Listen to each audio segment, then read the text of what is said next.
there, you pet shoppers. This is Review Team 3, or RT3 for short. I am Downloads Bacon, and with me are my little disciples, my little helpers, known as... Feem, I am the vampire queen, and I will suck your blood. And of course, we cannot forget about him. Good evening, everyone. It is I, C.C Trainor-Ling from beyond the grave. Ooh. Choose your episode.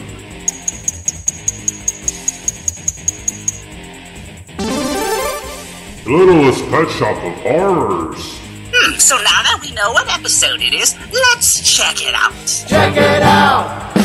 This week's episode is Littlest Pet Shop of Horrors. The plot here is it's Halloween night in downtown city, and Blythe and the pets have a contest to see who can tell the scariest story. Meanwhile, a severely jet-lagged Roger thinks he's living an actual nightmare as he desperately tries to make it home. So my first positive would have to be Blythe's story. Well, it's technically the first thing we see now, isn't it? Well, anyway, the first real positive is Blythe's story. It's a pretty good one since it's the first one we see, and we got to see a little bit of kind of a crossover with MOP. We got to see Applejack. Yay! So I was so excited. Cece was so excited, and Feem was so excited. I was very much excited. It was, as soon as I saw that, I was like, wait, what? What's going on? But it was a nice little reference there. I thought it was really well done, because it wasn't too in your face, but it was a nice little subtle reference. And it's kind of nice since we already had the Discord riding Blythe's scooter in one of the episodes with I think it's Twilight Kingdom, I think. Well, you all may have thought it was nice, but the moment I saw Blythe riding an Applejack, the first thing that entered my mind was... Oh, you don't mean that. How do you know? How do you know what I mean? But it's Applejack. Yeah, and it's just Blythe. No, it was cool that Applejack was there, but you can't take... that was awesome, but the story itself was kind of interesting at the beginning, that they're zombies and whatnot. I was like, oh man, this seems really cool. It's like a Walking Pets or something. Young Me's costume? Mount Rushmore. Mount Rushmore. She decided to go as the rock formation of President Theodore Roosevelt. Because Roosevelt, he's the, business, you know? He's the best one, according to Young Me. And just remember, folks, back in Bakers and Fakers, Young Me is so good at history that she tends to mess up her facts. Of course. That's how good she is at it. Because, Einstein was great, for discovering the theory about his relatives. And then, Christopher Columbus discovering Columbus, Ohio. Of course. So maybe all that came back to bite her. Or the pets, I think, bit her. Yeah. Something. But she became a zombie. Or should we say she got constipated? Yeah. I'm actually reminded of those, you get those random adverts on TV that's just like, are you feeling bloated? Well, take this and clear it all up. That's exactly what that reminded me of. So I was just expecting Blythe to show up at the end with it's like tablets or something. Just be like, take these for your digestive needs. Activia. Yeah. Activia. So Bran saves the day, but doesn't really save the story in the contest. Yep. I thought the pets did look pretty cool though. Looked creepy enough for me. And Young Me looked pretty creepy as well, but Blythe's overall story, it wasn't the scariest thing, but I think that was the whole point. It was supposed to be slightly lame. It definitely had a good direction, but just the way it ended, could have been a little bit better, but hey, it was still pretty good. Yeah, I guess what you can say is that Blythe's story needed corrections. Bacon, what are you talking about? She didn't need any. Yes, corrections. Yeah, maybe she should have turned it into an activity advert at the end. I just love how the box actually had a toilet. If you look at the box of the brand food, it had a picture of a little toilet. Oh yeah. It's like, yep, I didn't even notice that. But it's there. Well, that was just one story. Then we moved on to the next story, Russell's story. Everyone's favorite hedgehog. Yes, everyone's favorite hedgehog, where his story was more of a lead into a song, but it was still an interesting story where apparently this hexagon-headed bat comes in, and all the ladies love him. Even Blythe and Mrs. Twombly is in love with Vlad's owner. Yes, which upsets me slightly. Yeah. Well, get over it. Gets over it anyway. Yes, but with Russell's story, I thought it was very interesting, especially then leading into the song, "The Dude is a Vampire." It's funny how the wiki for this episode says this is a parody of Thriller. That was anything but Thriller. What? No way. I don't see the similarities. Thriller? Whoa, they're making a parody of Thriller. Yeah. Yeah, This is not Thriller. Wolfified Yeah. was the Thriller parody this series got. yeah. So this song is more like, just feels like an 80s theme. Like, it doesn't actually, like, there's a song it reminds me of, but unfortunately I can't remember the name right now. But it's got like, it feels like just 80s pop. That's basically it. It's not Michael Jackson, but it's just 80s pop. The song, it reminded me a little bit of, like, Trapdoor, like the CD series Trapdoor, like, the theme song for that. That's what I got more out of that than Thriller. I didn't even think of Thriller when I heard the song. Like you say, it reminded me more of, like, those sort of Halloween-sounding 80s pop songs, to be honest. Basically, Yes. yeah. Yeah, pretty much. But of course, I guess Russell's story was scary to him because someone else was becoming the favorite. So that's why it was scary to Russell, but not scary to anyone else. And how Pepper said that the song is a little cheesy. Wait, so does that mean Russell's scared of, like, people falling in, of all the ladies falling in love with someone else who isn't him? Apparently so. So let's see. He's afraid of marshmallows, he's afraid of dragons, and now he's afraid of women rejecting him. It's weird, Just like isn't it? Pepper. Yeah. Like every other man in the world. And lesbian. So that took care of Russell's story, and after Zoe's little whatever you call it with those muffins at tables, like, that story, forget it. Not worth the time talking about. We got Pepper's story to talk about next. Oh, yes. Pepper's story. Probably the best thing in this episode. Agreed. A nice homage to the Stephen King book and later movie, Misery. Yes. Oh, man. Everything in that skit, or that story alone, just made the episode awesome for me. Just how when we start the story off, it's in Pepper's room, and there's just pictures of herself all over. Yeah. It's like you just walk in there, it's like, since when did I acquire all of these portraits of Pepper? Yes, and it was just great oh man, and then she's late for the show, which I don't know why she set her alarm to go off a minute before, so that way she's still technically late. I would have probably put my alarm to go earlier, but anyway, then she's driving up the mountain. I just love how she's like, hey look, I can drive. Because reasons. That's like one of the funniest parts. I was like, I'm good right now. it's like, Well, to be fair, she and the other pets were driving the Sweet Delights truck once, so there you go. Yeah, but she's actually behind the wheel this time. It matters! How does she even see where she's going? how's she even pressing on the gas or the brake? Because logic. Why not? But then she crashes, and she gets picked up by who? Penny. By Penny Ling. Penny Ling's face just scared me, though. All the faces scared me. I was scared, I was creeped out, and I loved it. It was exactly what we needed. She has a prop, Pepper Tail and Pepper Hair, her own stand-up stage, telling all the lame, corny jokes that Pepper usually tells, and the sadistic laugh. The circling penny heads and the sadistic laughs. Why aren't you laughing? My jokes are funny! It was so good. But then it's just a dream. Well, good thing it's just a dream. But she's still late to her show. Arrives at the show. I'm your #1 super fan. No! Oh, that story was fantastic. I'm your #1 super fan. I'm your Oh, man. I'm never gonna forget that scene, ever. I'm never going to forget that scene also. It's probably the best scene of this season so far. I don't think anyone's gonna figure that. I think I had nightmares about it. A stream of Penny going, I'm your biggest fan! Like, no!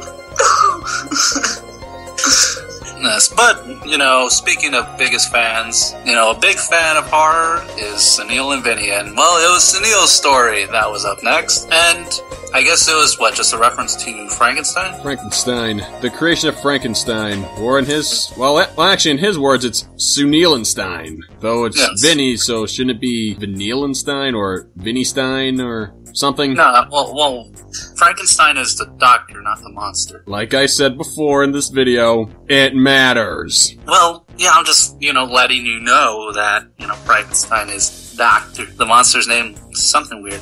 I think the monster's just called, well, the monster. Like, it's always Frankenstein's monster, just... I don't think he even has a name. He just wants to dance. Dance! Dance! Dance! It's all he wanted to do, but they wouldn't let him. Well, actually, they did. I blame Mingor for this. Mingor, she was super adorable. It's like where they get his brain, and it just turns out to be a peanut? Yep. Tells you a little bit something about the real life story now, doesn't it? Does. But I like the reveal of Vinny Monster. The design was really funny as well. His head was just demented looking. And the monster was destined to dance alone forever. Until... Yes. Dr. Sunilenstein decides to create... The Bride of Vinny Monster. Yes. Buttercream Sundae. Butterstein, I guess. Butterstein. She's Jewish. The squishy-bushiest of all the squishy-bushiest monsters, I guess. You know, to be honest, I was expecting a different pet. I don't know why. I was expecting one of the bearded lady for some reason. That would have worked. Especially for the pet that's more recognized, I guess. Yeah. I don't know. It must have been they were trying to go for, because I think someone like bearded lady may have probably fit the bill maybe better, but I guess that's... Although, I think Buttercream worked pretty well anyway. So it made it funny, at least for me. It made a lot more sense. Yeah. You know, so Neil's story was pretty awesome, but I don't really see it winning, and I guess this is one of my negatives coming into this, is that, you know, I like Pepper's story a lot, but apparently everyone was really afraid of Sunil's story, and I couldn't actually see it, and maybe it was, like, something that was stated, like, maybe he's really good at storytelling, but I just didn't see it. Well, yeah, there's always that. That might be one thing, I don't know. But I guess the other thing that I didn't really like about Sunil's story and the fact we're winning is that usually Sunil is easily scared just like Vinny, so him to come up with a scary story, I'm surprised he didn't actually scare himself with his own story. Not true that, but I guess they've watched enough horror or whatever to get an idea of how to tell the story. It's the weird part. I suppose he did do the thing what Mary Shelley did when she first told Frankenstein, was when he's like, it's all real, and I find it a little bit hard to believe that they actually believed that was real. Then again, they believed fairies and stuff, and Penny's story was real, so I guess anything's possible. Yes. Anything's possible in Littlest Pet Shop. Especially when the shop just shrinks. Well, that was one negative from Bacon. But now I have my negative, and it would be Roger. Now, Roger is imagining every single thing that he's seeing on the people trick-or-treating around the city as actual monsters and ghosts and things like that. And I understand that he's severely jet-lagged, and he has no idea what's really going on. I understand that, especially when he sees the werewolf costume. That did look pretty realistic, but everything else just seems a little bit too far-fetched for me to really believe that he is that out of it, that he's mistaking, you know, really fake-looking costumes for real, living monsters.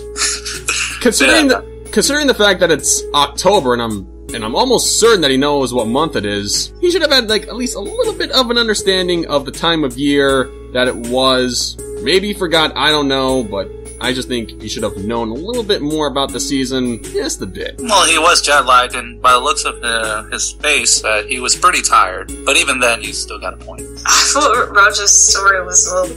I think that he should have been in it a little bit more, because I didn't feel it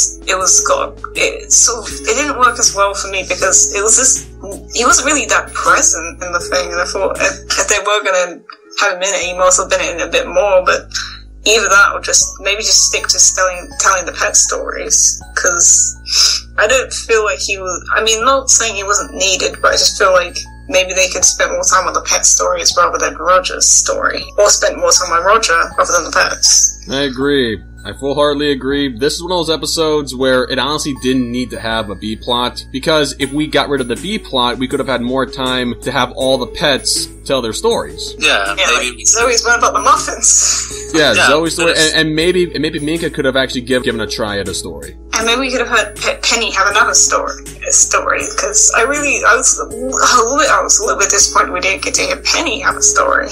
Well, Penny did say earlier in this episode that, she wasn't really good at telling scary stories, but she was available for guest appearances and other stories. Yeah, I understand that, but I still was a little bit disappointed. I mean, I know she said why she didn't. I'm not saying that, but I'm just saying it would be nice to have been to hear more from the pet stories. Like, honestly, Minka would have probably had a really funny story. So I think Roger either should have been in there more or just not at all, because it could have added more to the story of the pets. But that's me done.